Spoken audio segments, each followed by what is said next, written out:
O tribunal está em silêncio.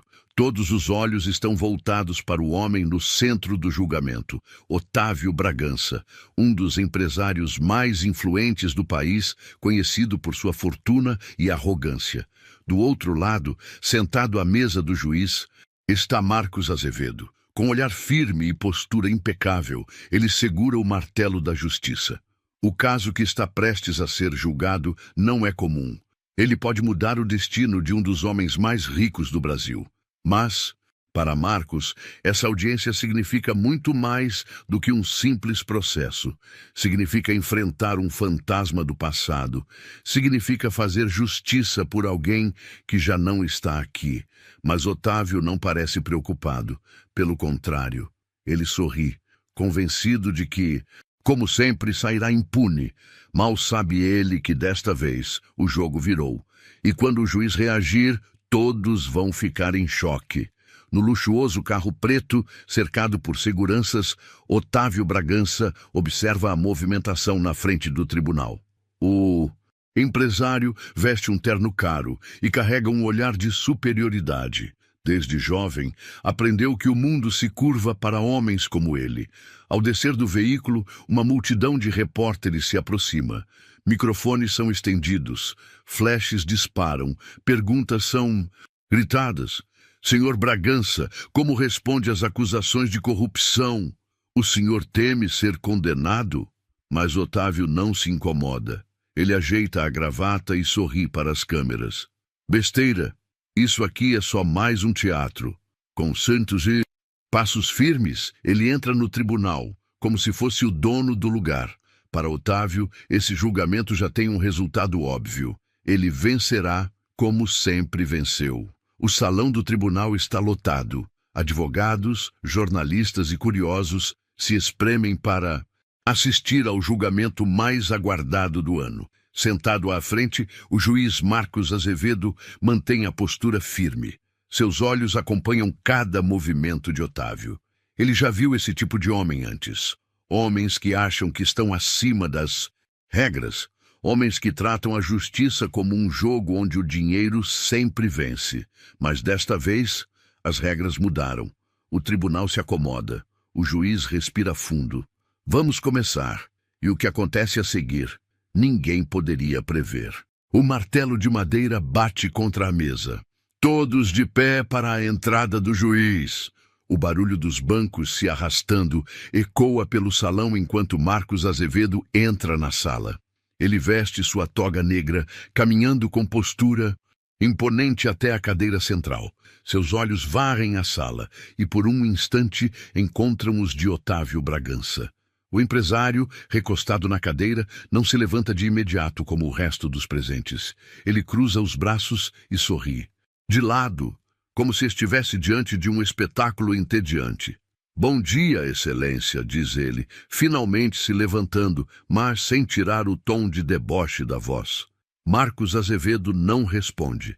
Apenas observa. Ele já lidou com réus difíceis antes, mas havia algo em Otávio que o incomodava de uma maneira diferente. Aquela arrogância, aquela postura de quem acredita que nunca enfrentará as consequências de seus atos. Era assustadoramente familiar. Por um instante, flashes do passado atravessam sua mente. Ele se lembra de uma noite de chuva, muitos anos atrás, do choro abafado de sua mãe, das mãos calejadas do pai tremendo ao contar a história do dia em que foi despedido e do nome que seu pai sussurrou. Naquela noite, Otávio Bragança, o mesmo homem que agora estava diante dele, sentado no banco dos réus, como se nada tivesse acontecido. Marcos pisca rapidamente, espantando as lembranças. Ele não pode se distrair, não agora. Com a voz firme, ele declara: vamos dar início ao julgamento do réu Otávio Bragança, acusado de corrupção, desvio de verbas públicas e exploração de trabalhadores. Otávio dá um riso abafado e se inclina para cochichar algo no ouvido de seu advogado, como se não levasse nada daquilo a sério. A raiva ameaça crescer dentro de Marcos, mas ele a controla, porque, ao contrário de Otávio, ele não está ali por vingança, ele está ali por justiça. O que Otávio ainda não sabe é que desta vez seu dinheiro não será suficiente para salvá-lo. O advogado de defesa se levanta, ajeitando o terno impecável. Ele é um homem de fala mansa, acostumado a defender pessoas poderosas e a transformar crimes evidentes em meros mal-entendidos burocráticos. Ele sorri antes de falar. Excelência, membros do júri, colegas advogados, estamos diante de um caso que não passa de uma grande encenação midiática. Meu cliente, um empresário respeitado e filantropo, está sendo injustamente acusado por pessoas que não compreendem a complexidade do mundo dos negócios. Otávio cruza as pernas e balança a cabeça em aprovação. Seu olhar percorre a sala, analisando os rostos ao redor, como se estivesse decidindo quem ali poderia ser comprado. Ele se inclina para o lado, cochichando para um dos advogados. Olha para essa gente. Se não estivessem aqui, estariam varrendo o chão do meu escritório. Marcos Azevedo ouve a frase. Seu maxilar se contrai, mas ele mantém a compostura. Ele já sabia que Otávio era arrogante, mas a maneira como ele tratava tudo aquilo com desprezo era revoltante. Do outro lado da sala, o promotor se levanta, pronto para apresentar a acusação. Mas antes que possa dizer uma palavra, Otávio solta uma risada baixa e bate as mãos na mesa. Doutor, sinceramente, vamos mesmo perder tempo com isso? Eu poderia estar em uma reunião agora, fechando negócios, movimentando a economia desse país. E, no entanto, estou aqui, ouvindo essas bobagens. Vamos pular essa parte e falar sobre um acordo? A sala fica em silêncio. O promotor fica petrificado com a audácia do réu. Os jurados se entreolham. O juiz não esboça reação, mas seus dedos se fecham firmemente ao redor do martelo. Otávio não para por aí. Ele se recosta na cadeira e continua provocando. Vamos ser realistas, Excelência. Quantos homens como eu o senhor já condenou na vida? Nenhum, não é? Isso porque o sistema precisa de pessoas. E como eu, sou eu quem gera empregos, sou eu quem movimenta essa máquina. Então não percamos tempo. Diga logo qual é o preço disso tudo. A frase ecoa pelo tribunal como um tapa na cara da justiça. A ousadia de Otávio choca a todos, mas ele não parece se importar. Na verdade, ele parece se divertir com a situação. Mas o que ele não percebe é que, ao falar demais, acabou de assinar sua própria sentença. O silêncio no tribunal é tão pesado que parece que ninguém ousa respirar. A frase de Otávio Bragança, sugerindo que a justiça tem um preço, ainda ecoa pelo salão. Todos esperam a reação do juiz. O promotor fecha os olhos por um instante, tentando conter a indignação. Alguns jurados trocam olhares, surpresos com a ousadia absurda do empresário. Mas é Marcos Azevedo quem realmente interessa. Ele mantém a postura ereta, imóvel por alguns segundos. Nenhuma reação visível, nenhuma palavra. Apenas um olhar firme e penetrante para Otávio. A sala inteira prende a respiração. Então, lentamente, ele toma a palavra. O senhor Bragança parece confiante de que este tribunal seja apenas uma formalidade, que a lei pode ser negociada como um de seus contratos. Milionários. Otávio cruza os braços e sorri de canto. É um pensamento realista, Excelência. O senhor já viu isso acontecer antes, não viu? A provocação é clara. Ele está testando os limites do juiz. Mas Marcos não recua. Ele inclina o corpo levemente para frente e fala com um tom calmo, mas afiado como uma lâmina. O senhor acredita que seu dinheiro e sua influência são mais fortes do que a justiça. Eu já vi homens como o senhor Bragança, homens que constroem impérios nas costas de outros, homens que acreditam que nunca vão cair porque o poder sempre os protege. A voz do juiz não se altera, mas sua presença parece crescer no tribunal. Otávio arqueia uma sobrancelha, sem perder a pose, mas algo muda no ar. A confiança absoluta que ele exibia antes começa a tremer, ainda que de forma imperceptível. O juiz continua. Mas deixe-me lembrá-lo de uma coisa, Sr. Bragança. O poder que o senhor acredita ter é frágil, muito mais frágil do que imagina. Otávio estreita os olhos. Ele percebe que a conversa tomou um rumo perigoso. O que quer dizer com isso? Marcos abre um leve sorriso. Vamos descobrir juntos. E então ele vira a página do processo e olha para o promotor. Pode prosseguir com as acusações. O jogo começou a virar. E pela primeira vez, Otávio Bragança sente que talvez, desta vez, o dinheiro não o salve. O promotor se levanta, ajusta o terno e encara Otávio Bragança. Ele sabe que está diante de um homem poderoso, mas hoje esse poder não vale nada. Ele caminha até a mesa de evidências e levanta um dossiê volumoso, segurando-o com as pontas dos dedos, como se carregasse algo tóxico. Excelência, gostaria de apresentar ao tribunal documentos e gravações que revelam um esquema de corrupção operado pelo Sr. Bragança nos últimos 10 anos. A sala fica em alerta. Otávio permanece imóvel, mas sua mandíbula se contrai por um instante. Ele não esperava que trouxessem provas concretas tão cedo no julgamento. O promotor continua. Aqui temos extratos bancários, contratos assinados, gravações de testemunhas e e-mails que indicam pagamentos ilegais a políticos e agentes públicos. Todos apontam para um esquema bilionário de lavagem de dinheiro e fraude em licitações. Ele caminha em direção ao juiz Marcos Azevedo e entrega a pasta com as provas. O juiz a recebe sem pressa. Abre a primeira página e analisa os documentos friamente. Otávio engole em seco, mas mantém a postura. Então, o promotor olha diretamente para ele e lança a cartada. E como prova adicional, temos um áudio gravado pelo próprio assessor do Sr. Bragança, onde ele admite ter subornado fiscais para garantir contratos públicos. O tribunal explode em murmúrios. Jornalistas tomam notas freneticamente. Os jurados cochicham entre si. Mas a única reação que realmente importa é a de Otávio Bragança. E pela primeira vez no julgamento, ele pisca várias vezes, demonstrando que não esperava por isso. Ele se inclina para o lado e sussurra algo para seu advogado.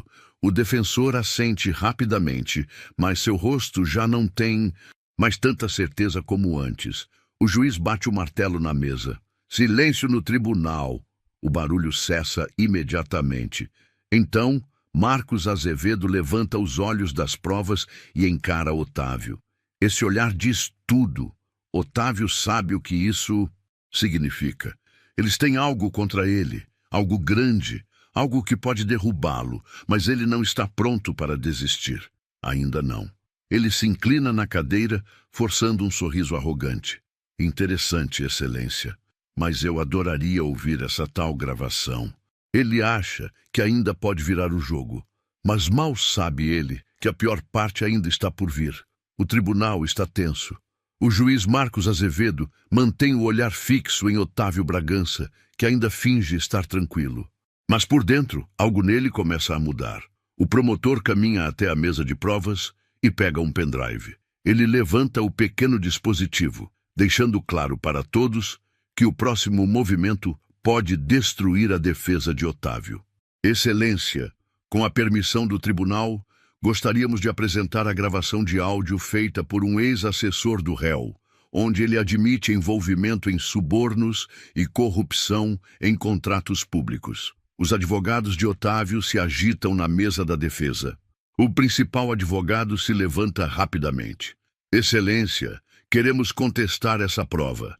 O áudio pode ter sido editado ou manipulado. Além disso, gravações feitas sem consentimento são questionáveis. Marcos Azevedo observa a movimentação calmamente. Ele já esperava essa reação. Ele olha para o promotor. A gravação foi obtida legalmente. O promotor assente com confiança. Sim, Excelência. A gravação foi entregue pelo próprio autor às autoridades e a autenticidade já foi confirmada por peritos independentes. É uma prova legítima. O juiz bate o martelo. Prossiga. Otávio tensiona os ombros. Pela primeira vez, ele sente que pode estar perdendo o controle da situação. O promotor caminha até a bancada, insere o pendrive no sistema de áudio do tribunal e aperta o botão de reprodução. A sala fica em silêncio. Então, a gravação começa. Voz do assessor. Gravada. Bragança, esse contrato vai dar problema. O governo está de olho. A gente não pode simplesmente passar por cima das regras. Voz. De Otávio Bragança. Besteira. Você acha que alguém vai me impedir? Quanto eles querem? Dobro a oferta? Ninguém me diz não nessa cidade. O tribunal inteiro fica em choque. O áudio é claro, direto, sem possibilidade de interpretação. Otávio Bragança. Admitiu o suborno com todas as letras. Câmeras da imprensa registram tudo. Jurados trocam olhares surpresos. Os jornalistas digitam freneticamente em seus celulares. Mas a única reação que importa vem do próprio Otávio. Ele endurece a expressão. Suas mãos se fecham lentamente sobre a mesa. A confiança dissolve-se em sua face. Os advogados da defesa parecem desesperados, tentando encontrar uma saída. Mas não há saída. Pela primeira vez no julgamento, Otávio Bragança está encurralado. O juiz Marcos bate o martelo na mesa novamente. O tribunal entrará em recesso para a análise dessa prova. Os seguranças abrem as portas do tribunal e os jurados começam a se retirar. Mas enquanto as pessoas saem, Otávio permanece sentado, imóvel. Ele acaba de perceber que, desta vez, o dinheiro não pode salvá-lo. O tribunal entra em recesso, mas a tensão no ar não desaparece. Otávio Bragança permanece sentado, os olhos fixos na mesa à sua frente. Seu rosto, antes carregado de confiança e arrogância, agora exibe algo que ele nunca demonstrou antes. Incerteza. Seus advogados se aproximam rapidamente. Senhor Bragança, precisamos conversar sobre a estratégia. Se o senhor nos autorizar, podemos tentar negociar uma redução de pena. Otávio vira a cabeça lentamente, fuzilando-os com o olhar. Vocês acham que eu vou perder? Sua voz sai baixa, mas carregada de fúria. O advogado mais experiente se inclina para a frente e fala em tom sério. Senhor, essa gravação é um problema real. Não? Temos como contestá-la sem parecer desesperados. Otávio morde o lábio inferior. Ele sente algo estranho no peito, um sentimento que nunca experimentou antes. Vulnerabilidade. A sala começa a esvaziar, mas o juiz Marcos Azevedo permanece sentado em sua posição. Ele observa Otávio atentamente. Marcos já viu esse tipo de homem antes. Homens que acreditam ser invencíveis, até o momento em que percebem que não são. E esse momento chegou para Otávio Bragança. O juiz se levanta e caminha lentamente até a porta. Ao passar perto da mesa da defesa, para por um segundo. Senhor Bragança, diz ele com a voz calma, mas firme, o senhor já imaginou como será o dia em que ninguém mais se curvará ao seu poder? Otávio levanta o olhar lentamente. Por um momento há um brilho de fúria em seus olhos, mas não responde. Marcos o encara por mais alguns segundos, depois vira-se e sai da sala, deixando Otávio sozinho com seus pensamentos. Otávio. Bragança permanece sentado, imóvel, enquanto o tribunal esvazia aos poucos. Ele sempre soube que sua riqueza e influência o colocavam acima dos outros. Sempre acreditou que o dinheiro podia comprar tudo. Respeito, silêncio, lealdade, até a própria justiça. Mas, pela primeira vez, ele sente algo estranho dentro de si. Algo que ele nunca sentiu antes. Medo. O tempo parece passar devagar. Seus advogados cochicham entre si, tentando encontrar uma saída. Mas Otávio não os ouve. Seu olhar se perde no vazio e sua mente volta ao passado. Ele se lembra de todas as vezes que usou seu poder para esmagar os outros. Se lembra de homens implorando por uma segunda chance, de trabalhadores demitidos sem piedade, de vidas destruídas, porque ele queria um lucro maior. Ele nunca se importou. Mas agora, ele é o homem prestes a perder tudo, e ninguém está ali para ajudá-lo. Seus aliados não aparecem. Seus amigos desaparecem como ratos fugindo de um navio afundando. E ele sabe o que está por vir. A condenação é questão de tempo. No outro lado do tribunal, Marcos Azevedo observa tudo de longe. Ele vê Otávio Bragança sozinho, derrotado, encarando o mesmo destino que impôs a tantos outros. O juiz não sente ódio, não sente vingança, sente apenas justiça. O sistema, tantas vezes manipulado pelos poderosos, finalmente funcionou como deveria. Ele se vira e sai do tribunal. O destino de Otávio já está selado. O tribunal volta à sessão.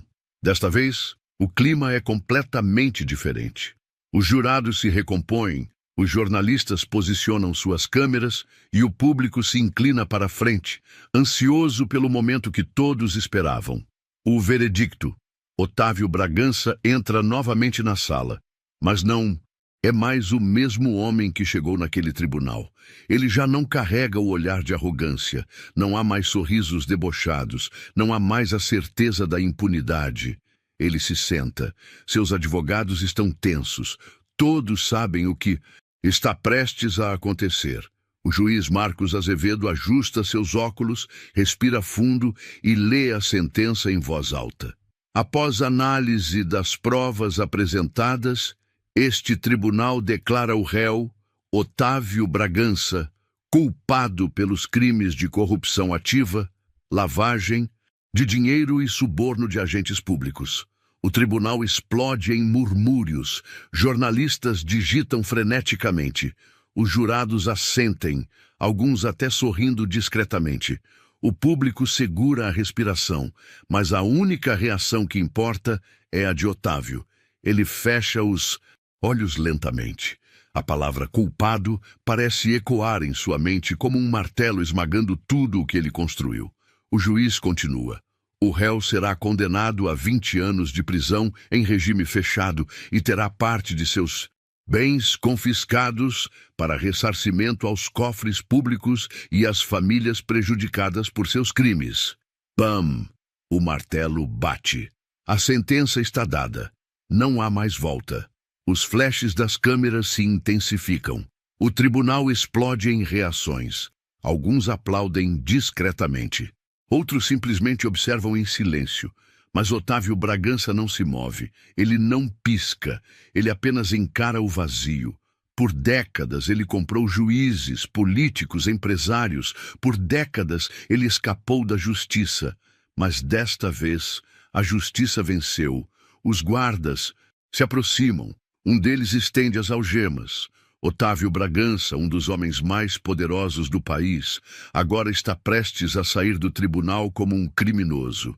A porta da sala se abre. Lá fora, uma multidão aguarda ansiosa. A humilhação ainda não acabou. As portas do tribunal se abrem.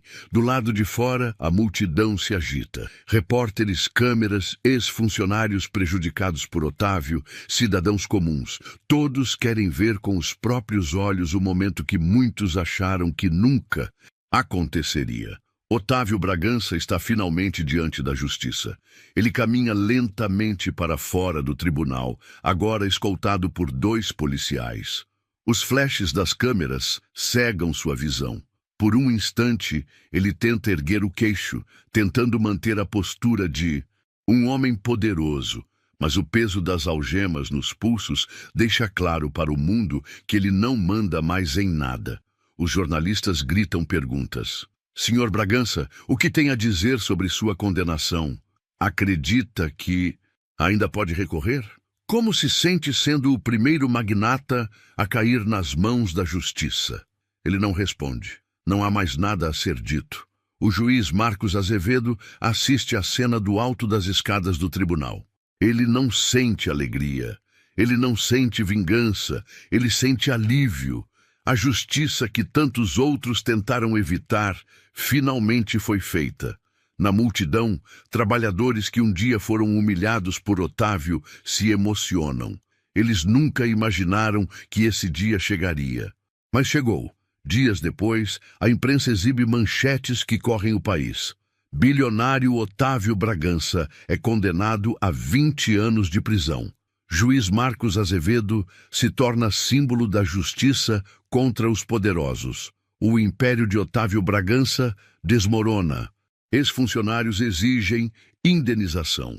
A queda de Otávio Bragança se torna um marco. Ele, que um dia acreditou ser intocável, agora enfrenta um destino que não pode comprar. Enquanto isso, Marcos Azevedo segue sua vida. Ele não fez isso por vingança. Ele não fez isso para sua própria glória. Ele fez isso por justiça. E naquele dia, ele provou ao país que ninguém está acima dela. Naquele dia cinzento em São Paulo, ninguém esperava a chegada de um menino mendigo carregando um buquê de flores ao hospital. Mas quando ele revelou para quem aquelas flores eram destinadas, o silêncio tomou conta do lugar, e o que parecia um simples gesto se transformou numa história que ninguém poderia esquecer. Antes de continuar, já se inscreva no canal, deixe seu like e nos conte nos comentários de onde você está acompanhando. Por que Guilherme, sozinho e desamparado, escolheu exatamente aquele hospital para entregar aquelas flores? O que escondia aquela entrega inesperada? Prepare-se para descobrir uma verdade emocionante que vai tocar seu coração e mudar sua forma de enxergar a esperança.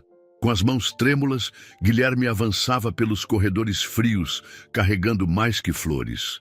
Ele levava uma promessa, um amor secreto e a coragem que poucos têm. Vitória, a enfermeira que cruzou seu caminho, não fazia ideia do impacto que aquele menino teria naquele dia. Assim que Guilherme entrou no hospital, percebeu imediatamente que não seria fácil. Os corredores, com suas paredes brancas e frias, pareciam amplificar cada olhar lançado em sua direção. Não eram olhares de acolhida, mas de julgamento. Pessoas que, ao verem um menino descalço, com roupas gastas e um buquê simples nas mãos, não hesitavam em encará-lo com desconfiança ou pena. Aqueles olhos o viam como um intruso, alguém que não deveria estar ali. Vitória, uma enfermeira que passava pelo corredor, notou a presença do menino e seu olhar se suavizou. Mesmo assim, não pôde evitar que sua mente questionasse quem ele era e o que fazia naquele lugar tão diferente do mundo onde vivia. O contraste entre o frio do hospital e a coragem que irradiava daquele pequeno era marcante. Guilherme sentiu o peso dos olhares, mas nem por isso desacelerou. A cada passo, o buquê parecia pesar mais em suas mãos, não pela fragilidade das flores, mas pelo significado que carregavam. Eram a última ligação que tinha com a mãe, uma promessa de esperança para quem o esperava ali dentro. O silêncio tenso do corredor foi quebrado por sussurros e cochichos. Algumas pessoas desviavam o olhar, outras comentavam baixinho, tentando entender a história daquele menino que ousava entrar em um mundo onde ninguém parecia esperar por ele. Guilherme sabia que não poderia contar sua história ali. Não ainda. Por isso, avançava com a determinação de quem carrega um segredo maior que o medo. Vitória, vendo a expressão decidida no rosto do menino, decidiu se aproximar e oferecer ajuda. "Para quem são essas flores, Guilherme?" perguntou, tentando fazer com que ele se sentisse menos sozinho naquele lugar estranho. "São para uma pessoa muito especial", respondeu ele, firme, sem hesitar. Sua voz carregava a força de quem já enfrentou muito e ainda assim acredita na possibilidade de mudança. Ao lado dela, o menino continuou sua caminhada, cada olhar que recebia uma prova da barreira invisível que precisaria romper. Mas aquele buquê tão simples e frágil carregava mais do que pétalas. Carregava a promessa de um reencontro que ninguém poderia imaginar. Guilherme avançava pelos corredores do hospital com passos firmes, embora seu coração batesse acelerado. O ambiente frio e impessoal não combinava com a esperança que ele carregava no peito. A cada porta que passava, seus olhos procuravam o número 13, o destino final daquela jornada que parecia tão simples, mas que continha toda a sua vida. O buquê de flores murchas tremia em sua mão. testemunha silenciosa da coragem que ele não podia abandonar. Os corredores pareciam intermináveis, iluminados por luzes brancas e frias que refletiam no piso encerado. O som de máquinas, vozes abafadas e o eco de passos de enfermeiros criavam uma atmosfera quase surreal, que fazia o mundo lá fora parecer distante e inalcançável. Guilherme sentia-se pequeno diante daquela imensidão, mas sua determinação o impelia a continuar. A promessa feita à mãe não poderia ser quebrada, não naquele momento. Vitória acompanhava o menino de perto, impressionada com sua coragem e a calma que emanava apesar do cenário. Ela sabia que o hospital não era um lugar amigável para uma criança nas condições de Guilherme, mas a determinação dele tocava seu coração. A enfermeira fez questão de caminhar ao lado dele, protegendo-o do julgamento silencioso que pairava no ar.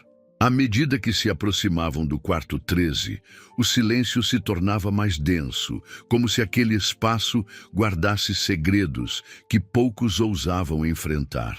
Ao chegar diante da porta, Guilherme parou por um momento. Suas mãos tremiam, não pela insegurança, mas pelo peso das emoções que acumulava. Aquele quarto não era apenas um número para ele. Era o lugar onde seu passado e seu futuro se encontravam, onde a esperança e a dor se misturavam de forma indissociável. Vitória olhou para ele, oferecendo um sorriso encorajador, enquanto ele respirava fundo e abriu a porta lentamente. Dentro do quarto, a luz era tênue, filtrada por cortinas que balançavam suavemente com a brisa do ar-condicionado.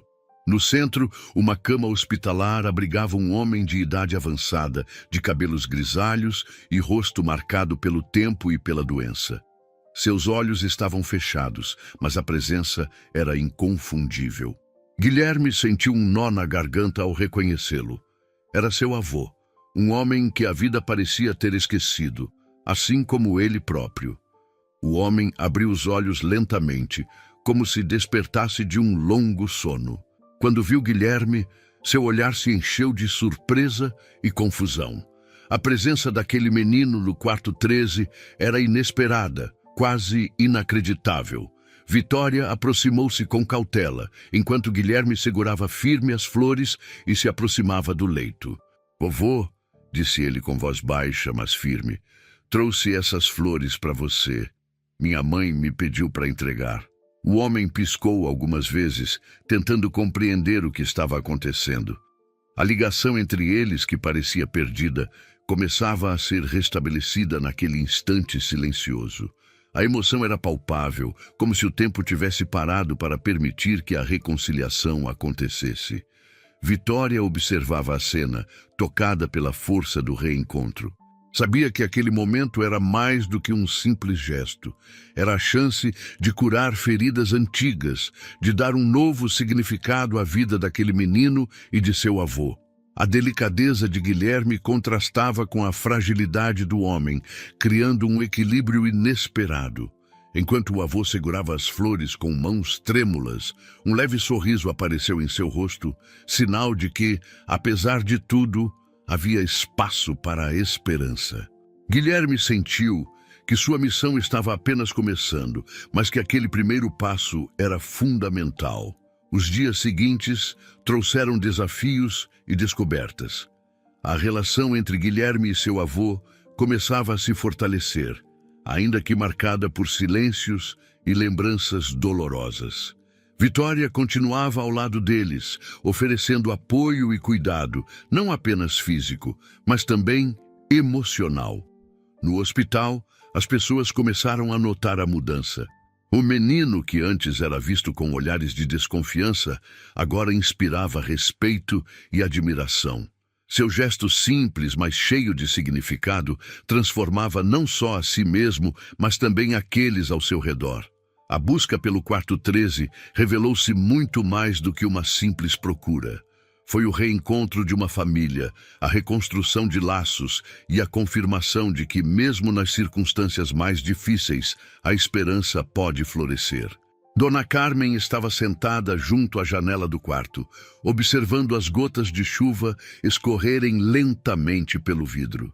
Seu rosto, marcado pelos anos e pelas batalhas da vida, carregava uma expressão de serenidade, mas também de tristeza profunda. O hospital, com seus sons constantes de máquinas e vozes, era um cenário que contrastava com as lembranças vívidas que ela mantinha em seu coração. Guilherme, agora mais confiante com a presença do avô, aproximou-se devagar, segurando o buquê de flores que ainda não havia entregue completamente. Vitória o acompanhava, atenta a cada gesto do menino que carregava tanta coragem. Dona Carmen ergueu o olhar ao ouvir passos e sorriu com delicadeza. "Olá, meu filho", disse ela com voz doce, porém frágil. Guilherme sentiu um calor inexplicável naquele momento, como se uma luz tivesse iluminado aquele quarto cinzento. Ele sabia quem era Dona Carmen, mas nada poderia prepará-lo para o peso daquela história que estava prestes a conhecer. Vitória fez um gesto discreto, convidando Dona Carmen a contar o que havia levado aquele homem tão forte àquela cama hospitalar. A senhora respirou fundo, reunindo forças para revelar um passado cheio de dores e sacrifícios. "Eu e Boris éramos jovens, cheios de sonhos", começou ela, olhando para o marido com ternura. "Construímos uma vida juntos, enfrentamos tudo lado a lado. Mas o tempo, as escolhas e as circunstâncias nos afastaram. A doença, o orgulho, os erros, tudo se acumulou até nos separar." Guilherme ouvia cada palavra com atenção, compreendendo que a distância entre os dois não era apenas física, mas uma muralha construída por silêncios e mágoas. "Quando você nasceu, meu filho, eu quis te proteger de tudo isso", continuou Dona Carmen, com a voz embargada. "Não queria que você sentisse a ausência do seu avô, a solidão que eu mesma carregava. Mas a vida tem seus próprios planos, e você encontrou seu caminho até aqui, até ele." O menino segurou a mão da avó, sentindo-se parte daquela história, não mais apenas um visitante naquele mundo desconhecido. Vitória observava com emoção, vendo como o laço entre eles crescia a cada palavra compartilhada. Dona Carmen falou sobre os dias difíceis, as noites sem sono e a luta constante para manter a família unida, mesmo quando tudo parecia desmoronar. Contou como Boris, um homem orgulhoso e reservado, havia se afastado não por falta de amor, mas por medo de enfrentar seus próprios fantasmas.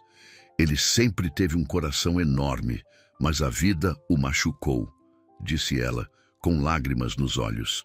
"Só agora com você aqui, Guilherme, ele começa a se curar."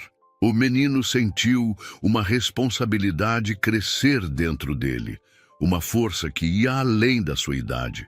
Sabia que sua presença naquele quarto poderia ser a ponte que uniria os pedaços quebrados daquela família. Vitória percebeu que a história de Dona Carmen não era apenas um relato do passado, mas um convite à esperança, à reconstrução. Ela segurou o buquê de flores que Guilherme trazia e colocou-o suavemente sobre a mesa ao lado da cama. "Essas flores são para vocês dois", disse o menino, olhando para o avô e para a avó com sinceridade. "São um símbolo do recomeço, do amor que nunca se perdeu." Dona Carmen sorriu, apertando a mão de Guilherme com gratidão. O avô, emocionado, segurou a mão do neto com firmeza, como se quisesse transmitir tudo o que as palavras não conseguiam expressar. Naquele quarto, entre as paredes brancas e o silêncio quebrado apenas pelo sussurro da chuva, uma nova história começava a ser escrita. Uma história de perdão, de amor redescoberto e de uma família que, apesar das dificuldades, encontrava forças para se reencontrar. Vitória sabia que aquela cena era especial. O hospital, que antes parecia um lugar de despedidas, agora se tornava palco de encontros e de vidas que se entrelaçavam em busca de sentido. Guilherme sentiu que seu caminho, embora cheio de desafios, estava iluminado por algo maior. A presença de Dona Carmen e de Boris mostrava que mesmo nas situações mais difíceis, a esperança pode florescer. Os dias seguintes trariam novos momentos, cheios de emoção e aprendizado. Mas naquele instante, o menino e seus avós compartilhavam um silêncio que dizia tudo. O amor, quando verdadeiro, nunca se perde.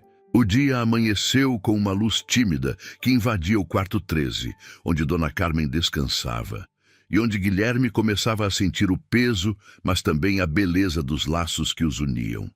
Vitória estava ao lado da janela, observando o movimento lá fora, enquanto o menino, com o buquê de flores ainda nas mãos, sentava-se perto do avô. Havia algo naquele silêncio compartilhado que falava mais do que palavras poderiam dizer. Guilherme sentia que, apesar dos muitos anos separados, existia uma conexão invisível entre ele e Boris. Uma força que atravessava o tempo e as ausências. Algo maior que qualquer explicação simples. Os dias no hospital eram cheios de pequenos gestos. Olhares que buscavam compreensão, toques que ofereciam conforto e silêncios que traziam promessas. Boris, mesmo debilitado pela doença, encontrava na presença do neto um motivo para continuar lutando. E Guilherme, por sua vez, descobria naquelas paredes frias um espaço onde poderia reconstruir sua história. Vitória percebeu que os laços entre avô e neto não eram apenas de sangue, mas de experiências vividas, mesmo que essas experiências tivessem sido distantes até então. Era como se o destino os tivesse reunido exatamente no momento em que mais precisavam um do outro. Em um desses momentos de pausa, enquanto Dona Carmen dormia, Guilherme sentou-se ao lado de Boris e, com uma voz calma, começou a falar sobre sua mãe, Vitória, e as histórias que ela contava. Ele revelou o quanto a mãe havia guardado a esperança de que um dia seu pai e seu filho estariam juntos novamente, que o amor poderia superar até os maiores obstáculos. Boris ouvia com atenção, seus olhos marejados. Ele sabia que havia perdido muito tempo e que a culpa pesava como uma sombra constante. Mas naquele instante, sentiu que poderia tentar corrigir os erros, que ainda havia uma chance de ser o avô que seu neto merecia. Guilherme segurou a mão do avô com firmeza, mostrando a ele que não carregava mágoas, apenas a vontade de recomeçar. Era um pedido silencioso para que juntos construíssem um novo caminho, um caminho que curasse as feridas do passado. Vitória entrou no quarto trazendo um lanche, e ao ver a cena, sorriu emocionada. Sabia que aquela reconciliação era o primeiro passo para algo maior. Uma transformação que mudaria não apenas suas vidas, mas também as de todos ao redor. Nos corredores do hospital, os olhares começaram a mudar. Os funcionários que antes viam Guilherme como apenas mais uma criança em situação difícil, agora reconheciam nele um brilho especial. Uma esperança que contagiava e inspirava. Helena, a recepcionista que havia sido a primeira a acolher o menino, sentia um orgulho silencioso. A história de Guilherme e Boris estava se tornando uma chama que iluminava até os cantos mais escuros daquele lugar. Enquanto isso, Boris conversava com a equipe médica sobre os próximos passos para garantir que o neto pudesse ficar sob seus cuidados oficiais. Ele estava determinado a lutar por essa nova família, disposto a enfrentar as burocracias e as dificuldades. Guilherme, mesmo ainda enfrentando seus próprios medos, sentia-se fortalecido pela união que crescia. Ele sabia que não estava mais sozinho. Os laços invisíveis que os uniam agora se tornavam cada vez mais palpáveis. Dona Carmen despertou naquele momento e olhou para a cena com olhos marejados.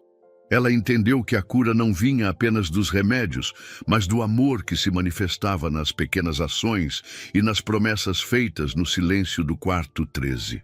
Vitória se aproximou, juntando suas mãos às dos dois homens que agora formavam um trio de esperança e resiliência.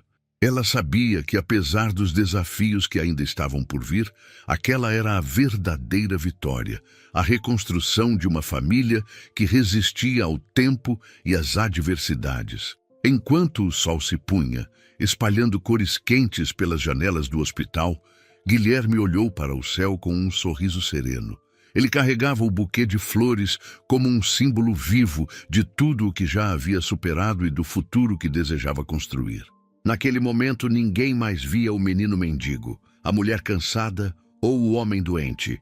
Viam apenas a força dos laços invisíveis que os uniam, uma força capaz de transformar vidas e de provar que o amor sempre encontra seu caminho. O silêncio no quarto 13 parecia pesar mais que qualquer máquina ligada ao redor. Guilherme, Vitória e Boris estavam sentados juntos, mas cada um carregava dentro de si um turbilhão de pensamentos e emoções. Aquele momento pedia mais do que palavras doces e promessas. Ele exigia a verdade que até então estivera escondida nas sombras do passado. Boris sabia que não poderia seguir adiante sem revelar aquilo que havia mantido guardado por tantos anos. Um segredo que talvez explicasse as distâncias e dores que tinham marcado a história daquela família. Ele olhou para o neto com olhos cansados, mas firmes, e respirou fundo antes de começar.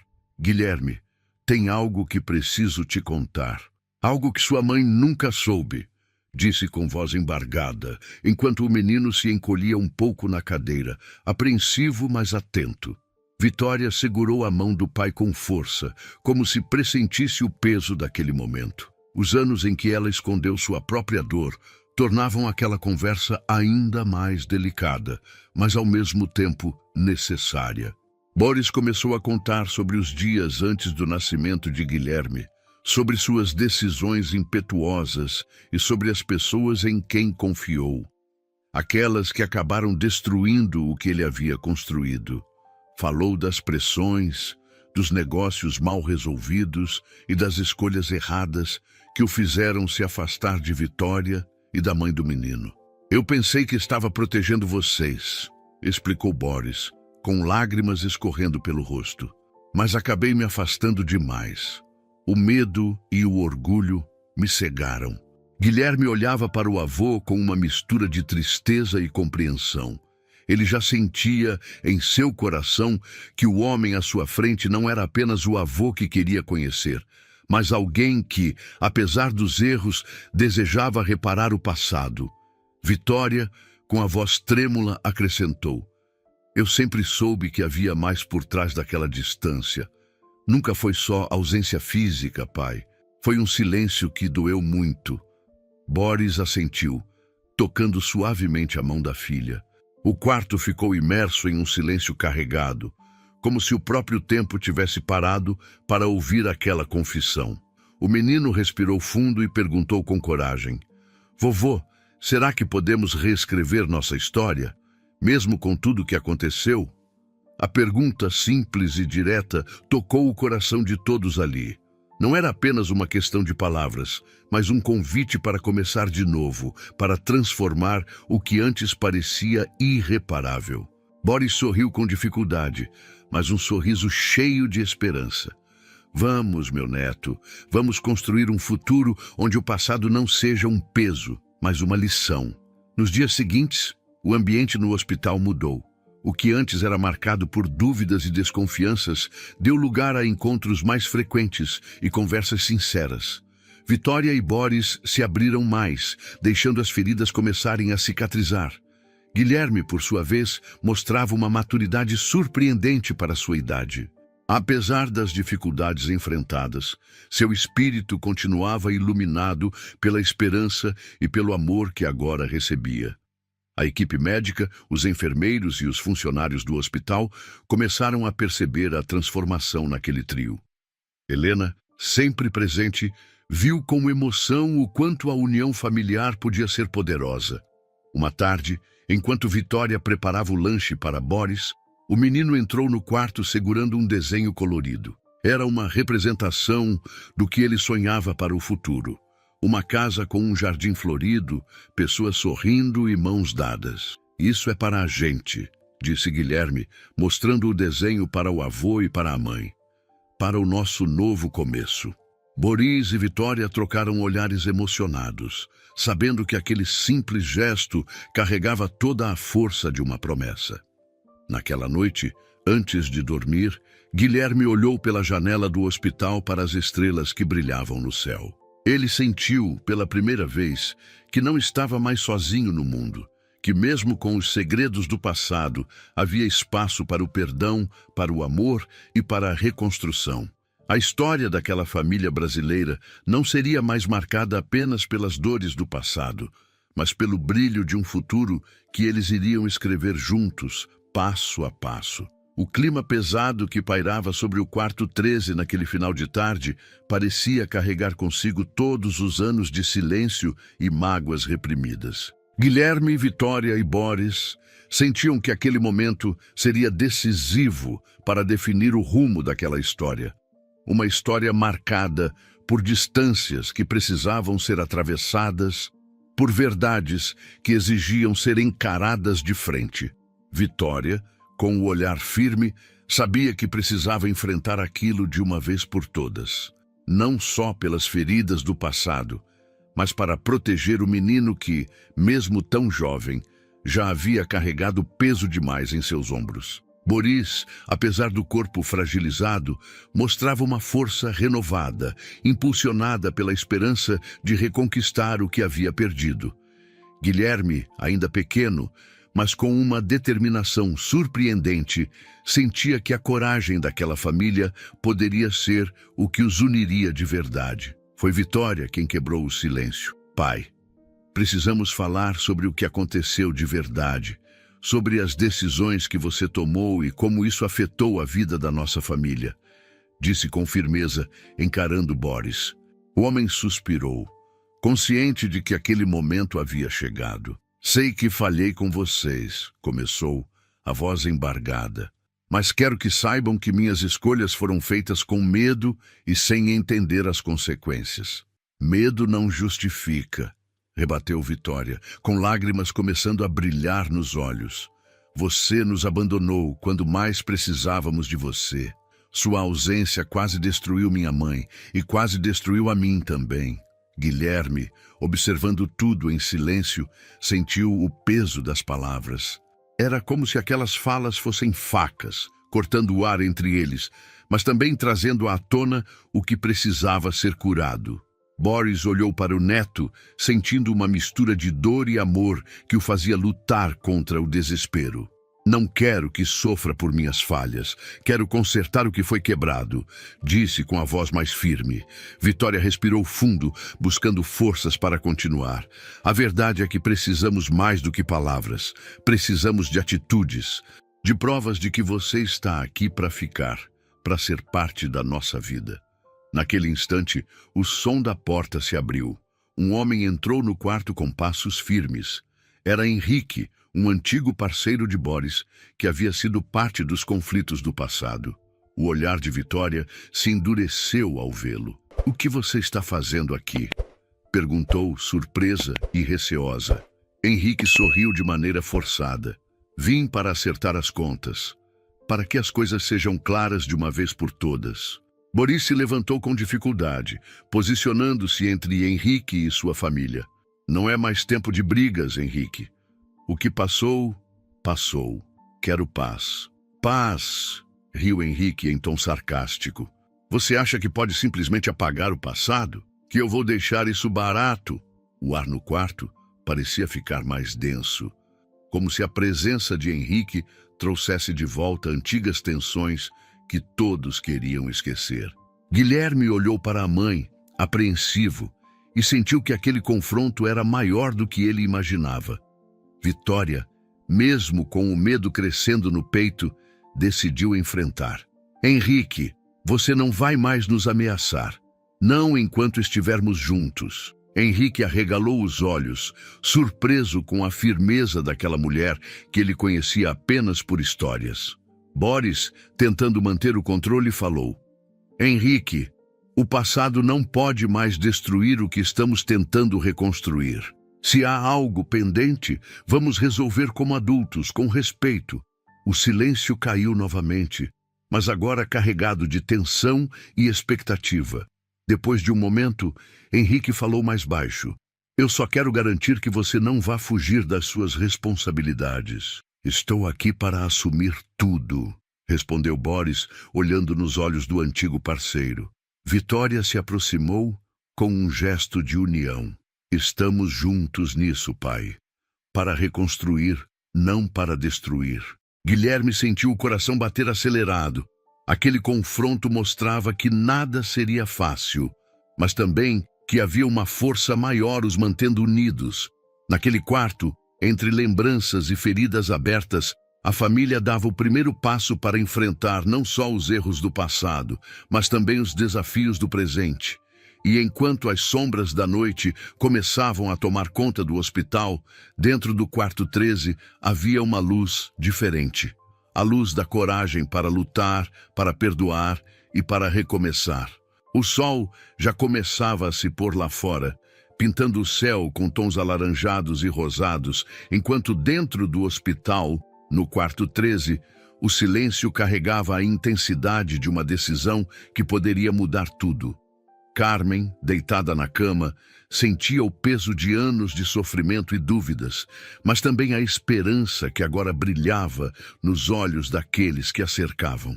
Vitória estava ao seu lado, segurando sua mão com uma ternura que falava mais do que qualquer palavra.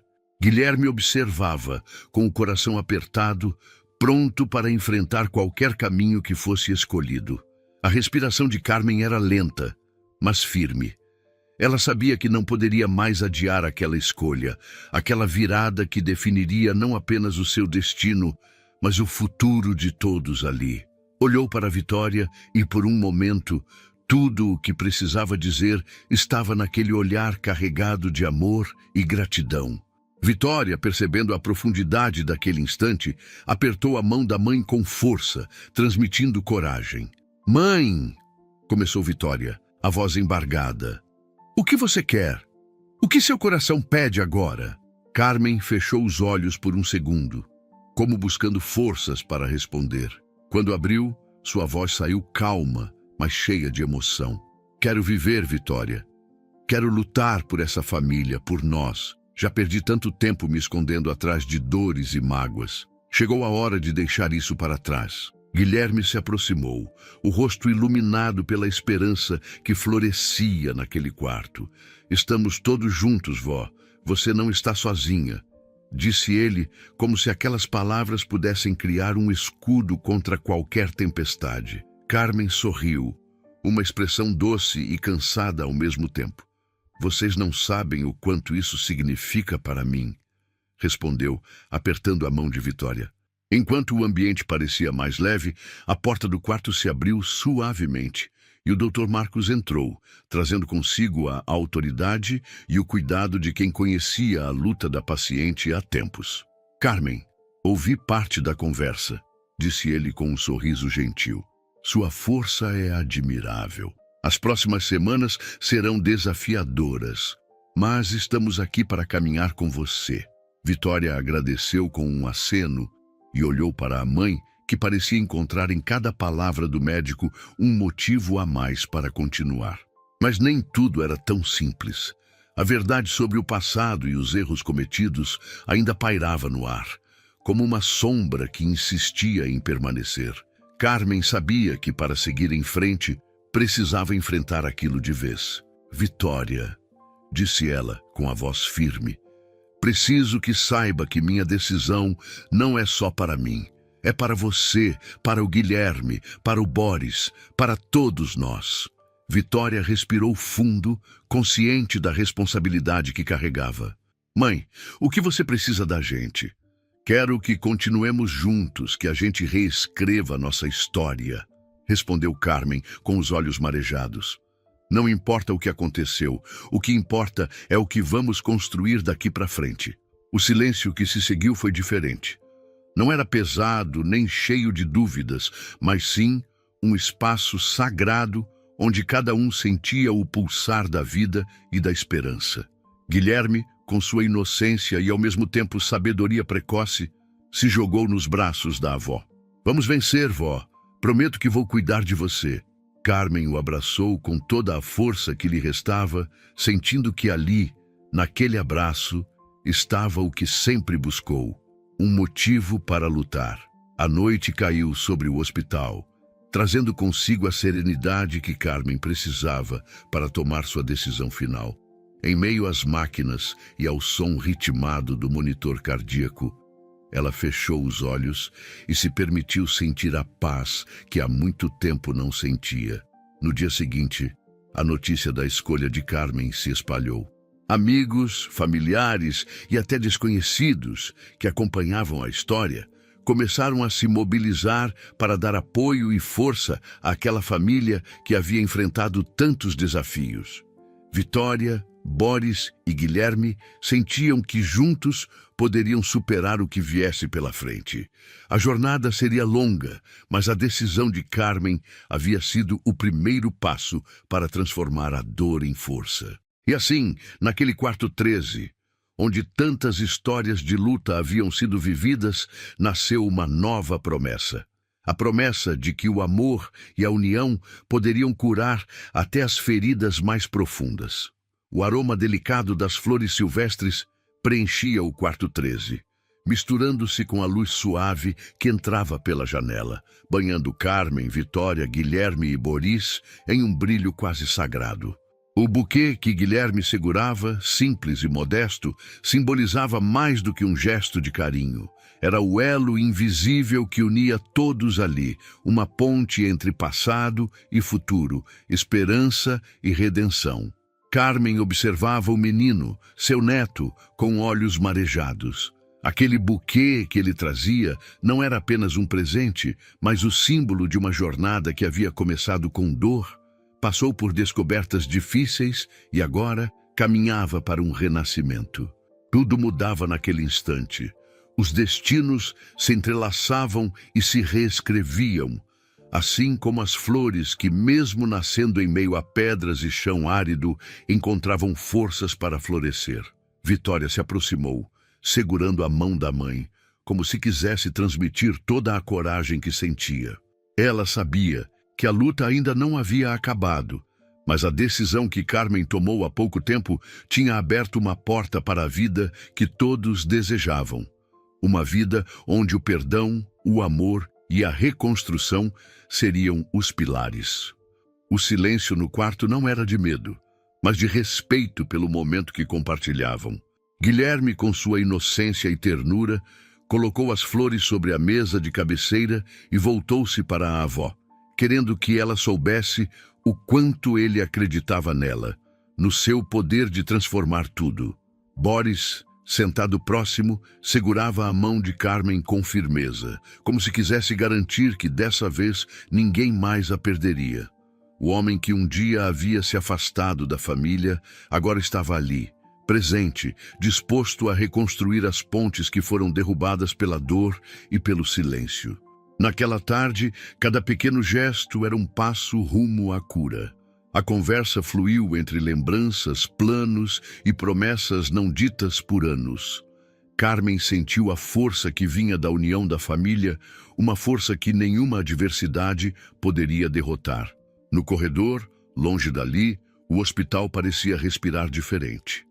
Pacientes e funcionários comentavam a transformação silenciosa que acontecia dentro daquele quarto especial.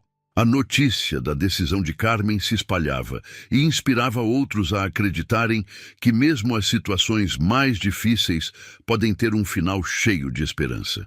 Vitória, com um sorriso determinado, já começava a planejar o futuro. Escolas, tratamentos, dias melhores. Guilherme, entre risos e brincadeiras, era a luz que iluminava o caminho, lembrando a todos que a vida pode florescer até nos lugares mais improváveis. Enquanto o sol se punha, uma brisa suave entrou pela janela, fazendo as cortinas dançarem levemente. Carmen fechou os olhos e respirou fundo, sentindo cada instante como um presente precioso. Ela sabia que a estrada seria longa e que desafios ainda apareceriam, mas tinha a certeza de que, com aqueles ao seu lado, nada poderia apagar a chama da esperança que começava a arder em seus corações. O buquê de flores simples que um menino descalço e cheio de coragem trouxe para aquele hospital mudou não só o destino daquela família, mas também ensinou a todos que o verdadeiro poder está no amor que escolhemos cultivar, mesmo quando tudo parece perdido. E assim, enquanto a noite caía, o quarto 13 transformava-se no símbolo de um novo começo, onde lágrimas de dor davam lugar a sorrisos de superação, e onde cada flor trazia consigo a promessa de um amanhã mais luminoso. A vida é uma jornada repleta de desafios e aprendizados, onde cada obstáculo superado fortalece a alma e nos ensina que, mesmo nas horas mais sombrias, a esperança e a coragem podem nos guiar para novos começos, revelando que o verdadeiro sentido está em nunca desistir de buscar a luz que existe dentro de nós. Se essa história tocou seu coração e mostrou como a esperança pode transformar vidas, inscreva-se no canal para receber mais relatos emocionantes que aquecem a alma e renovam a fé no poder do amor e da coragem. Venha fazer parte dessa comunidade de quem acredita em finais felizes.